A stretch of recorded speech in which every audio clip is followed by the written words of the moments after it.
Почитувани граѓани, почитувани медиуми. Откако дојдаа на власт 2017 година, СДСМ и коалицијата на власт СДСМ ДУИ не прекинаа со крадењето на парите на граѓаните. Изминативе неколку години сме сведоци како секој еден можен функционер на СДСМ буквално си зема од парите на граѓаните и не одговара за истото. Најинтензивно го чувствуваат и го гледаат граѓаните на своја кожа криминалот и корупцијата на овие луѓе кои што владат со владата и со државата.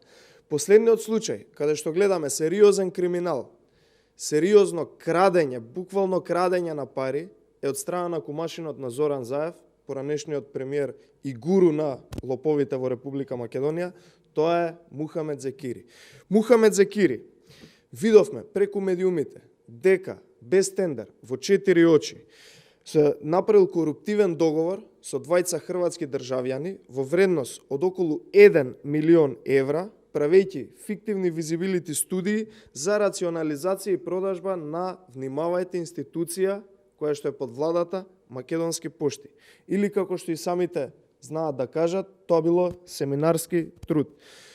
Македонски пошти е компанија која што свесно изминативе неколку години ја пропаднаа владата на СДСМ и ДУИ, буквално ја пропаднаа, таму вработените немаат пари да поделат плати, а Мухамед Зекири, наместо ти 1 милион евра, кои што ги ограбил практично, или кои што сакал да ги украде, или кои што ги земал парите на граѓаните, наместо да ги инвестирале како влада во Македонски пошти и да помогнат да профункционира таа институција, Мухамед Зекири како кумашин на Зоран Заев земал истите тие пари, си ги присвоил за себе. Ова не е ништо ново, ваков криминал и корупција има на секој чекор во оваа влада.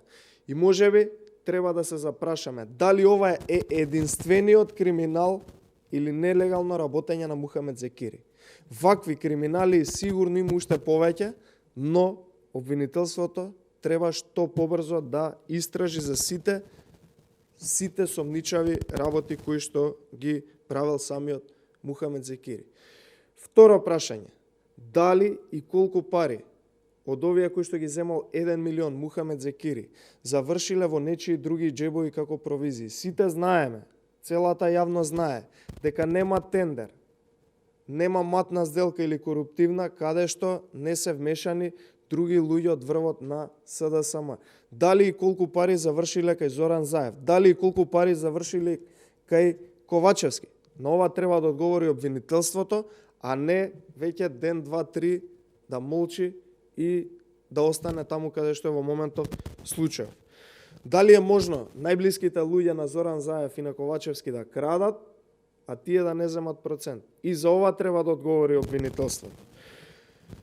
После Драги Рашковски, Мухамед Зекири. После Мухамед Зекири ќе видиме кој ќе е, но најверојатно и тој ќе биде по истиот терг, бидејќи таму бираат луѓе единствено кои што знаат да ја завршат домашната задача, но криминалната домашна задача, а не домашната задача за граѓаните.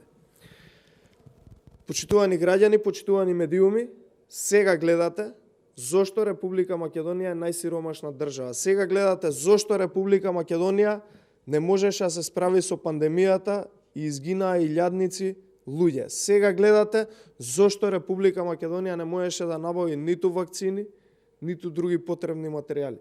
Сега гледате зошто Република Македонија нема пари, односно владата нема пари да го поддржи стопанството кое што секој дневно тоне во долгови. Сега гледате зошто Република Македонија ги има најсиромашните граѓани. Одговорот е еден, а тоа е затоа што лоповското дуо на чело на владата ги испокраде парите на граѓаните. Ова не е ништо ново, за ова ВМРО ДПМН е говори изминативе 5 години.